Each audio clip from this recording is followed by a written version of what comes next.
StoryCon presents Backstory, a podcast featuring writers, readers, and their stories, hosted by best-selling author Jennifer A. Nielsen. I am especially excited to introduce to you not only a friend and somebody that I deeply admire as an author, but somebody I know that all of you have heard of and probably have read multiples of her books. This is Margaret Peterson Haddix. Margaret, welcome to our Backstory podcast. Thank you very much. And you know, the admiration goes in both directions here. Well, thank you. I appreciate that so much. I want to briefly introduce you for the one or two people out there who are like, wait a minute, wait, who? And I mean it literally. Like, if there's more than one or two people, I will be shocked. But at the same time, I think your bio is so magnificent. So Margaret Peterson Haddix grew up on a farm near Washington Courthouse, Ohio. She graduated from Miami University of Ohio with degrees in English and journalism, English creative writing, and history. Before her first book was published, she worked as a newspaper copy editor in Fort Wayne, Indiana, a newspaper reporter in Indianapolis, and was a community college instructor and freelance writer in Danville, Illinois. Margaret has since written 50 books for kids and teens, including Running Out of Time, Double Identity, Uprising, The School for Whatnots, the Greystone Secret series, the Shadow Children series, the Missing series, the Mysteries of Trash and Treasure series, the Palace Chronicles. She also wrote Into the Gauntlet, the 10th book in the 39 Clues series. Her books have been honored with New York Times bestseller status, the International Reading Association's Children's Book Award, American Library Association Best Book, Quick Pick for Reluctant Young Adult Readers Notations, and numerous state Readers' Choice Awards. Margaret Peterson Haddix and her husband Doug live in Columbus, Ohio. They are the parents of 2 grown kids. And so, Margaret, what a career, and still going strong. Still writing, yes. Yeah, and so this is the Backstory podcast.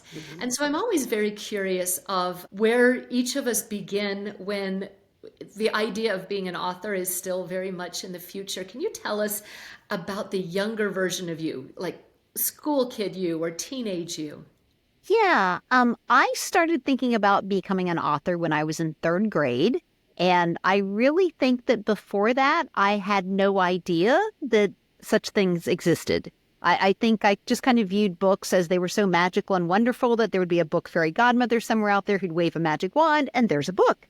And I had a really good 3rd grade teacher who was very focused on giving us lots of good books to read and talking about the writing process. And it was at some point listening to her that I was suddenly like, oh, wait a minute, that's something I could do. And I would like to say that I was instantly successful, but of course not. That even as a kid, I quickly learned that it's a hard thing to break into. Part of my problem was that I did not know anybody who was an author, partly because I was growing up in such a small town. And that's why I'm always very eager to talk to kids who are interested in writing and demonstrate that, you know, real live human beings do get to do this incredible job. Yeah, so were you outgoing? Were you shy? Were you popular? Were you kind of a small group of friends?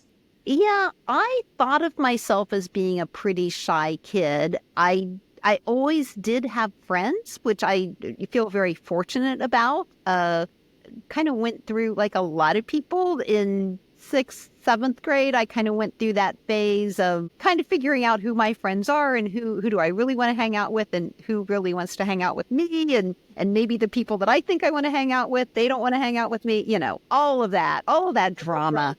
But you know, I think it's good for you to go through that to figure out who you really are. And I was always a huge bookworm, and, you know, so even if I was having fringe issues, I always felt like I had friends in books. Your imagination during this time, because now you're 3rd grade, which I think is remarkably young to really pin that idea onto yourself. How was it with your imagination growing up? What kinds of things did you imagine? Oh, well, it's funny now to think about. I had a couple of things that I considered books that I wrote, and one of them, which I didn't finish because that was an ongoing problem that I had as a kid, was that I could make up the stories, but it takes work to actually write them down. And so a lot of times what I did was more that I told them to my younger brother or younger sister. But one of them was a time travel story. And it's very funny that I've now done an 8-book series of time travel. And what I'm working on right now is also time travel. So clearly I had a fascination with that way back. The first thing that I finished that I thought of as a book was when I was in 6th grade. And the title of that was Help. And that was an excellent title because it needed a lot of help. But it was about a girl growing up in England during World War II, and I had never been to England at that point in my life. And, I hope it's obvious that I did not live through World War II. So I was definitely not doing the write about what you know thing, but I was very much writing about what I was interested in at that point. Yeah, but that actually is something that really impresses me. That you were writing something that you knew was so wildly out of your Yeah. experience, as I can Yeah. assume time travel is, though, maybe you've got something happening there in Ohio for actual time travel, but No, I was not traveling through time except the same direction we all do. but it represents to me that there was kind of a boldness in you. I think I have to give credit to the books that I was reading, because when I was a kid, there was kind of a movement out of some of the awful examples of stories where girls never got to do anything. And I was kind of right on the cusp of, oh, wait a minute, the women are doing things that they hadn't done previously, and girls are getting to do things that they hadn't done previously too. So I think I was reflecting on a lot of the books that I was reading. Was there a particular title that stands out to you that impacted you like that? Oh, there were a lot, but I mean, I can specifically think of A Wrinkle in Time by Madeline L'Engle, partly because of the name that it was Meg, who Yeah. was the main character. That it was like, well, that's practically my name, and I identified with her a lot too because she definitely was a quieter kid and had to figure out who to be, that kind of thing. I love From the Mixed Up Files of Mrs. Basil E. Frankweiler by E.L. Konigsberg, where Claudia and her younger brother run away to the Metropolitan Museum of Art. And again, I'd never been to the Metropolitan Museum of Art then. Yeah, this And dream, like I could do that. I could yeah, run yeah. there. And it was also like, well, yeah, that makes a lot of sense to run away to an art museum rather than to running away out in the woods where, animals could eat you. It just made so much more sense to me.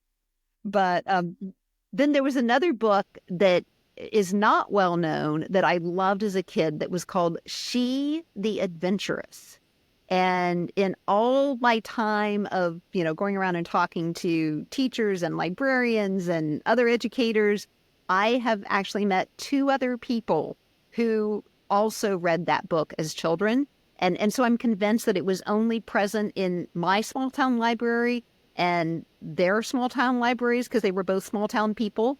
And the gist of it, this girl's 12 years old and her parents decide that it's time for her to get some culture. So they send her to Italy to see a great aunt, to spend the summer with the great aunt. But they don't put her on a plane. They put her on an ocean liner. So she has a month of being on this ocean liner all by herself.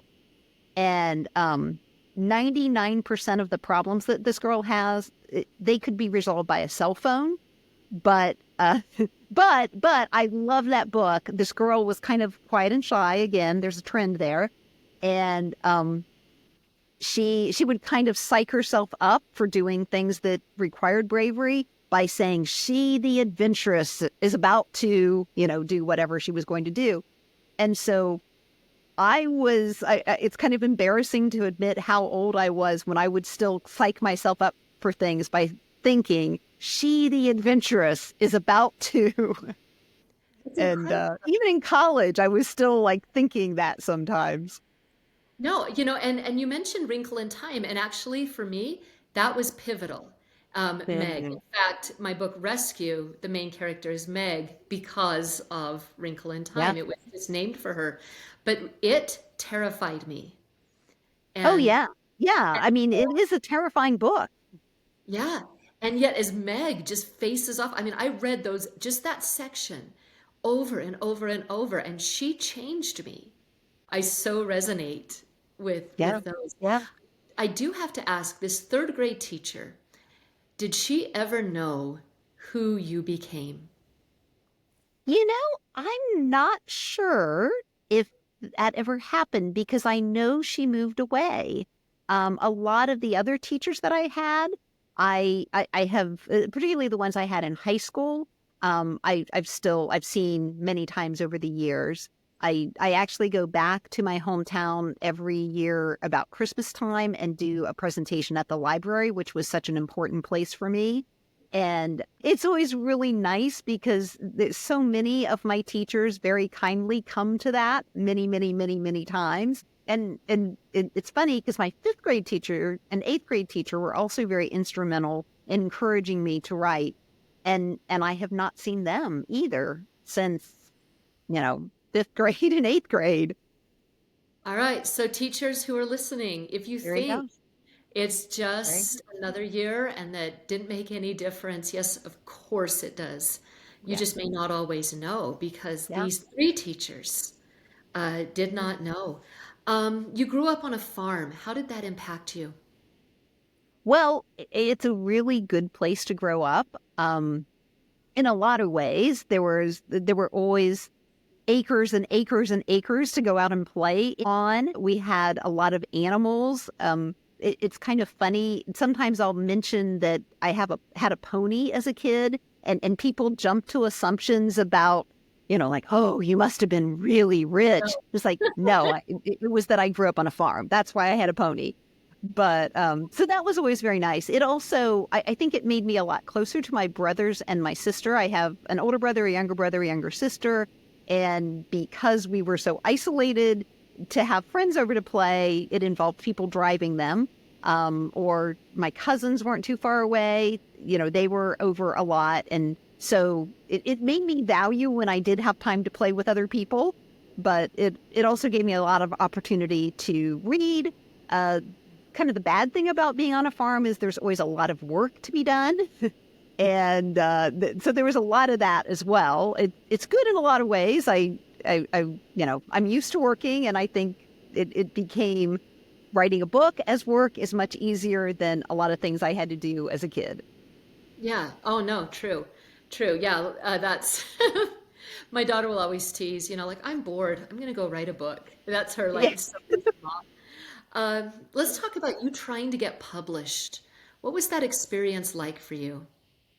Well, like a lot of people, and maybe you had a better experience. Maybe Right. it worked for you instantly. Like a lot of people, it involved getting rejected a lot starting out. I realize now that it was maybe not as terrible as it felt at the time. There was one point where I was getting all these rejection letters, and they were always upsetting. And at one point, I'd gotten a rejection letter, and I'm like, I'm just not even going to mention it to my husband when he gets home from work today. I'm just not going to even say anything about it. He walked to the door, took one look at my face, and he's like, "You got another rejection letter, didn't you?" And I mean, it's funny that he knew that instantly. But at one point, he was kind of like, some people never get published. Like, what if that's it? What if that's you? He said, "Are you going to be miserable forever?" And I was like, "Yes," because I couldn't imagine giving up. But it just felt like if I had such a strong sense that this is what I was meant to do, then that was what I was meant to do. And I kept feeling like eventually it's going to work. So I just think persistence is such an important characteristic to have. And I try to make my characters in my books persistent because there's so much of life that's just a really important trait. True, no matter where we go. Did you feel that way, that that was what you were, this is what you're meant to do? Almost like a calling or uh, Yeah. you just Yeah, always, I would say it felt like a calling. I felt like if I wasn't meant to ultimately get published, it was a very selfish thing to do, to spend all my time writing, because I would be having fun doing the writing, but it was only me that I was making happy. And I was kind of like, I think it's supposed to be more than this. And that is how it worked out. All right, so somebody is listening and they're right where you were, and they're thinking that maybe it's selfish because they're not bringing in an income, they're not engaging with the family, they're isolating in a room and writing this story with this determination, this inner feeling that maybe I could do this one day, and they feel selfish. What do you say to them? Well, I kind of would like to say, even if it never gets published, it's still a valuable thing to do if you're enjoying it. Because, I don't advocate total hedonism, but I think writing is an important thing to do, and figuring out what you think about the world through writing is really important. And there are ways in which being a writer makes you a better person just in general. And so I would say that first, kind of as a baseline, that I think often people end up focusing so much on the publication, and then they focus so much on, well, I need to sell this many books, or it's not really having an impact. And we trip ourselves up so often. But I would say, even if you're just writing for yourself, it's very valuable. Backstory is brought to you by StoryCon. StoryCon is the evolution of Teen Author Boot Camp, the largest combined writing camp and fan expo in the Intermountain West. Join us on February 21st and 22nd, 2025 at the Salt Palace Convention Center in Salt Lake City, Utah.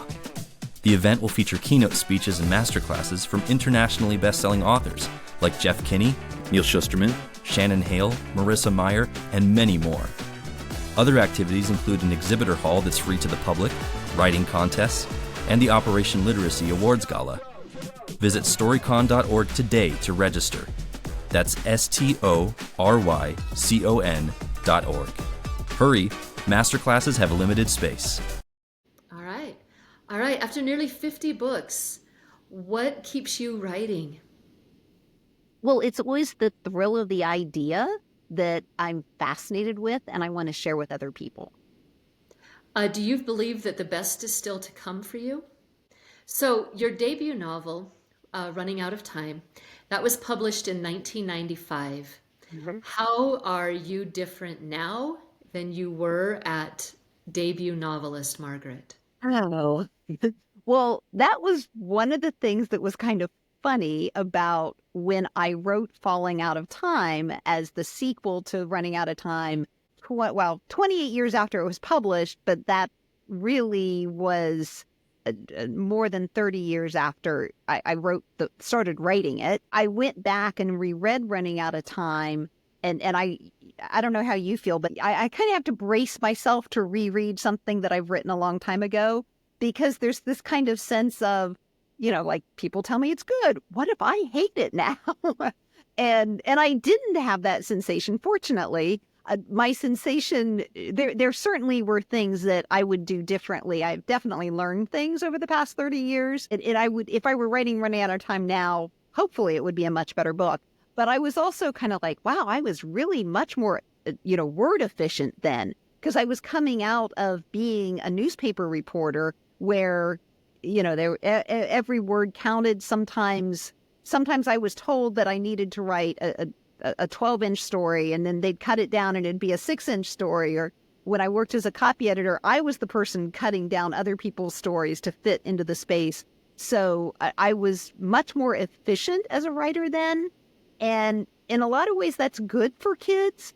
But I think I like that I can put a little bit more complexity into my stories now than what I was doing starting out.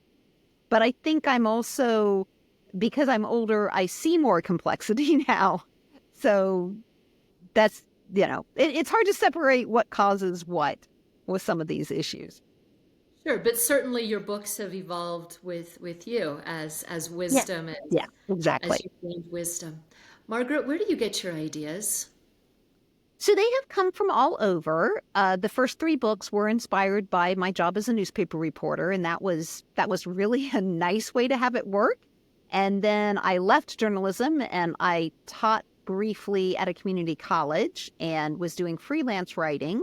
And some of those experiences kind of tangentially connected to some of the stories that I wrote. Once I had my children, I'm sure everybody who's a parent, there are times that you're just so immersed in that kid world that it's a very good way to get ideas.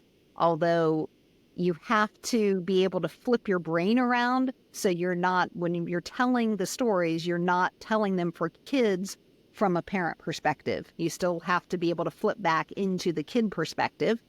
And so a lot of things, not necessarily things that happened specifically to my kids, but things that happened around their childhood gave me inspiration. One of my books was inspired by a birthday card that I sent to a friend. One of my most recent books, I got the idea just from seeing the title of another author's book. So I really like to tell people that the story ideas are out there. You just have to pay attention. I hope so, but you never know. It's kind of there are ideas that I thought were wonderful that like nobody read those particular books, and there were other ideas that I liked, but I thought this isn't going to be very successful, and then it was. I can't predict a lot of those things. No, we never can. We just keep writing and then hope that somebody resonates with it. Yeah, Uh, exactly. so let's talk about unfinished business. After running out of time, you had these questions constantly from teachers and readers about what happens next. Can you tell us more about that? About when that question came, what's happening in your brain? Well, in the early years when I would get that question, I always felt like saying, it was just, I'm still stunned that I managed to write a book and get it published. Like, I wasn't even thinking about a sequel. A sequel would be even harder. The more people ask about it, I thought a lot of times that I could write something that would be fun for me to write, and it would kind of explore some of the issues that are left at the end of the book.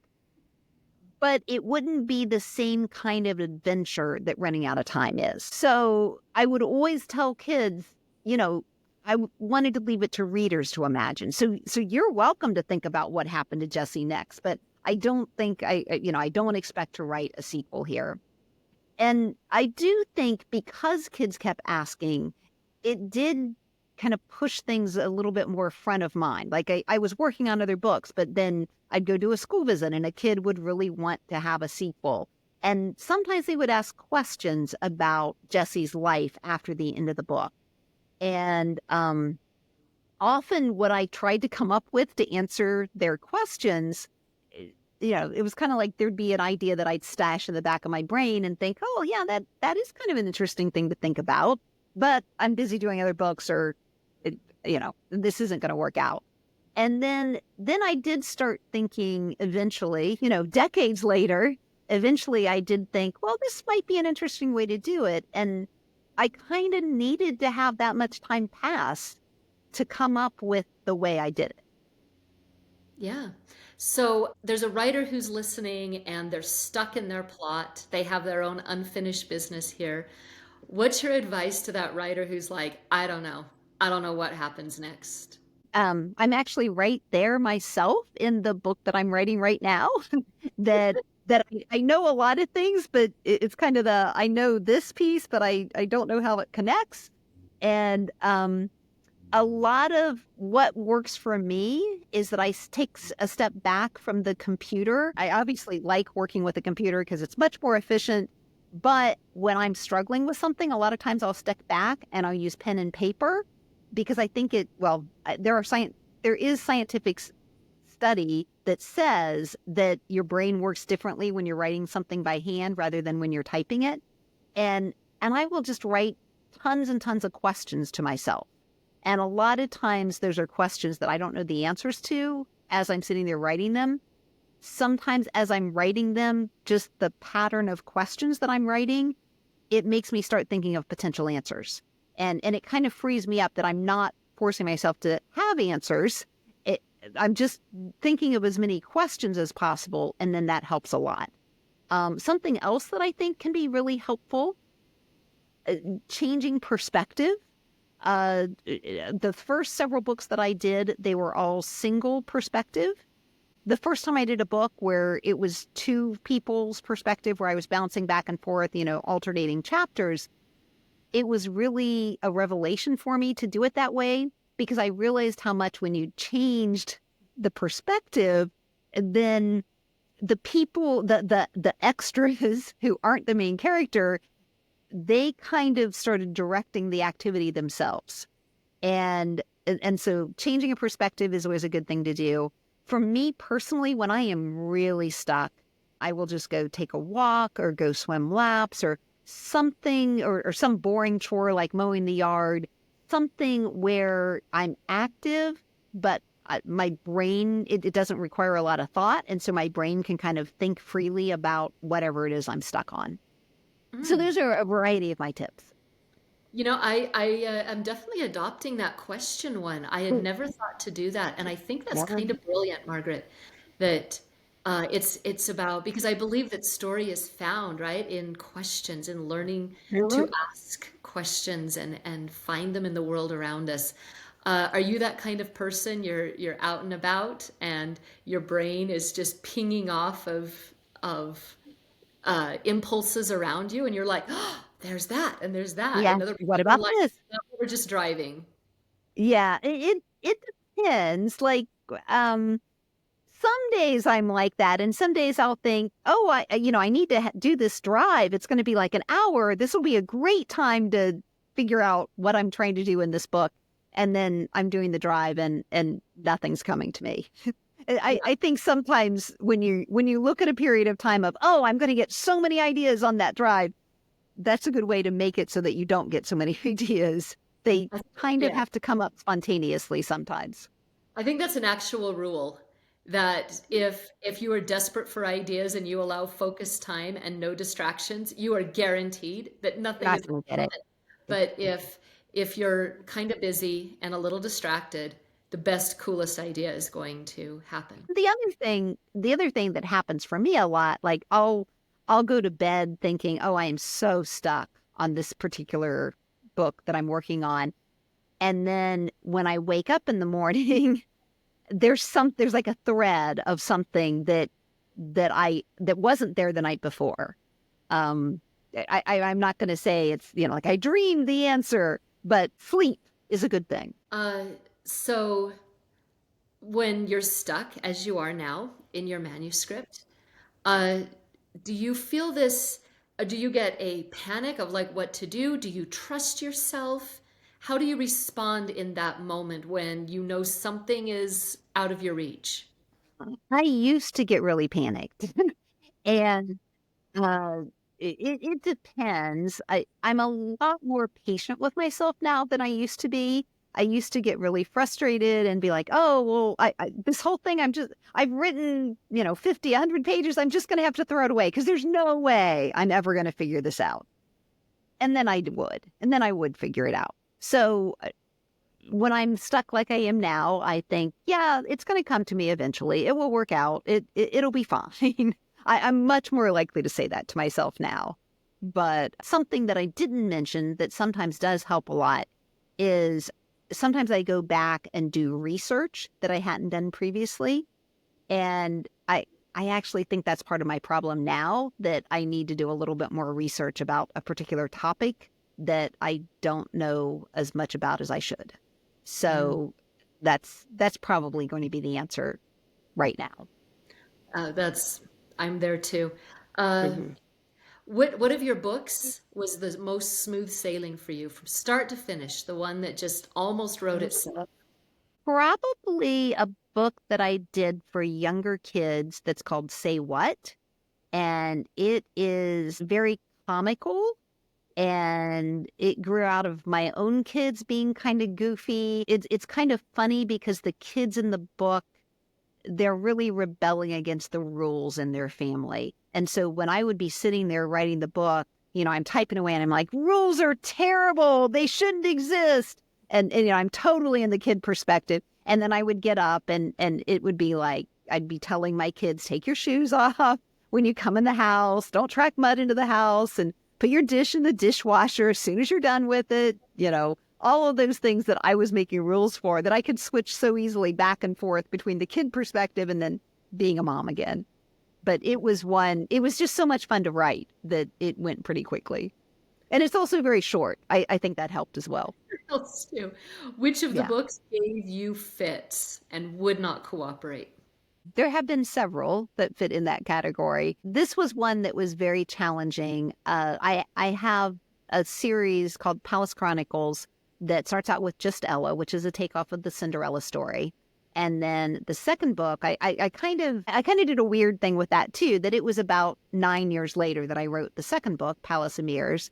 And then the third book, Palace of Lies, grew out of that about 6 years later, something like that. And I knew who the main character had to be. It's a character who her whole life she'd been in danger. And so she was someone who did not trust people easily and was very suspicious of people and kind of kept everything close in and didn't share a whole lot with the people around her. And it really felt like she was like that with me too. So I felt like, I mean, this sounds a little bit weird, but I think people who are writers will understand.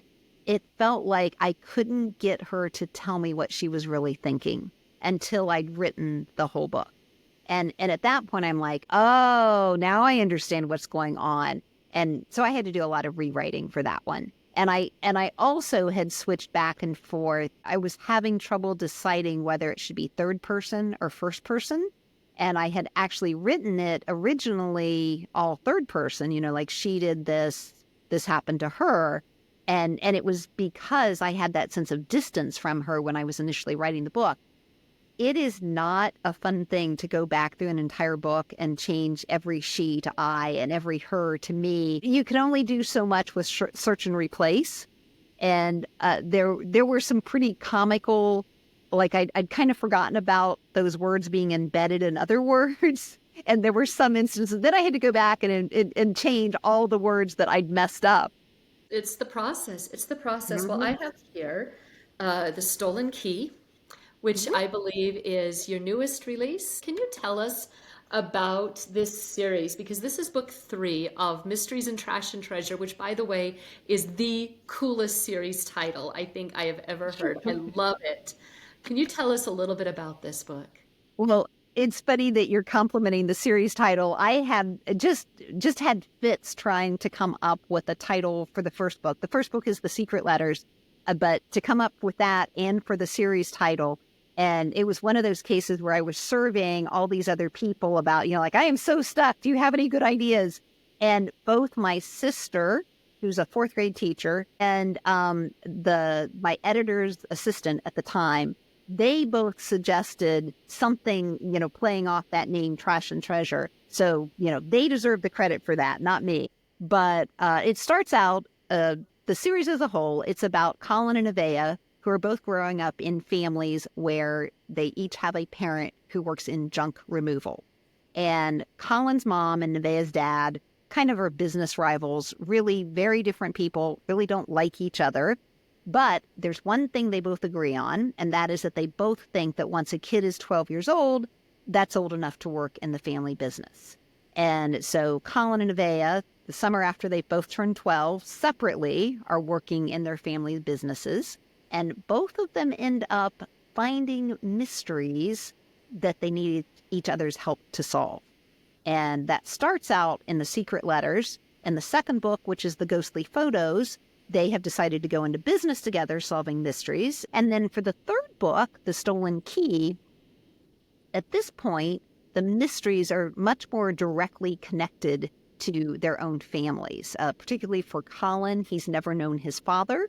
His mother doesn't want to talk about his father at all, doesn't want him asking any questions. And then one morning he discovers a box on his porch that has something inside. And on the box it says, "Your father wanted you to have this." Oh, wow. All right. Well, if people have not shot that to the top of their reading list, right? So start with book one of this or of any of Margaret's books. But this now, I think it's very compelling. I know you hear from a lot of readers, you interact with a lot of your readers. Are there any special moments that stand out to you? Somebody you know you will always remember them? Yeah, there are a lot. I would say there's kind of a category of comment that I hear from readers, and I would guess you probably hear this too. That one of my favorite things to hear from readers is when somebody tells me that they hated to read, and then they read one of my books, and now that turned them into a reader. And that to me is so special because reading was and is so important to me. I can get all soapboxy and say I think it's very important to civilization as a whole. And the empathy that people develop through reading fiction, I think that is very important and a very necessary quality, especially now. Um, I just like the thought that I am sharing something that means so much to me with other people and introducing them to a love of reading that hopefully they would have developed at some point regardless. But the fact that one of my books was their entree into caring about reading, that's really important to me. Yeah, and I have no doubt that you've got a good stack of Mm. that for readers. Um, Are there any of your books that you anticipate creating an additional sequel for? Like, you know it's finished, but it's really not. Is there anything that's tempting you to come back to that world? Yeah, not as much now that I have actually written Falling Out of Time. Relax. I do hear from kids a lot who would like more of the book, The School for Whatnots, but Mm. uh, I do feel like that's finished. Who knows? I thought I felt like Running Out of Time was finished, so you never know. And I have had some people say to me about Falling Out of Time, well, you need to write a sequel to that one. And I kind of joke, well, it took me almost 30 years between Running Out of Time and Falling Out of Time. So yeah, I've got decades before I have to worry about this. So what's next for you? So I have a book coming out next fall that is called The Moon Leapers. And it was a lot of fun to write. I haven't quite figured out the best way to talk about it, but it does involve a girl who gets a hand-me-down phone, and she starts getting messages on this hand-me-down phone that she at first thinks are not meant for her, but it connects her to a lot of secrets that are meant for her. Wow. See, this is why people keep picking up book after book. Um, your advice to any young writers who might be listening. Yeah, I would say to have fun with your ideas and just to have fun playing around with words and seeing how things fit together. I I have this worry that we put too much pressure on kids, and I'll meet kids who are like 12, and they're worried that if they don't have something published by the time they're 14, that probably means that they aren't a good writer and they should just give up now. And I find that very distressing. I totally understand because if I were growing up now, I might have felt that way too. But people need to back off and realize let's just enjoy doing this and let's see where it leads. Yeah, which is fantastic. Margaret, you will be at the StoryCon I will, conference yes. in February, which we could not be more thrilled about. And I want to tell you how very much I appreciate your time and your generosity for not only this conference but for spending time here today. So to readers who are listening and writers who are listening and to fans of Margaret Peterson Haddix who just could not wait to tune into this. Thank you for being here. Now, if you are listening and you have any unfinished business, whether it's in writing or just in your personal life, go back and figure it out. Every story deserves a great ending, even if the route there is complicated or if it's uncertain. And to everyone listening, the backstory is who we were that made us who we are. Who you are is important because there is no other you. So tell your stories. We want them and we need them and we need you. Thanks for being here, and thanks, Margaret, for your time. Thank you for listening to Backstory. If you'd like to enjoy more episodes, visit us at storycon.org/backstory. That's STORYCON.org/backstory.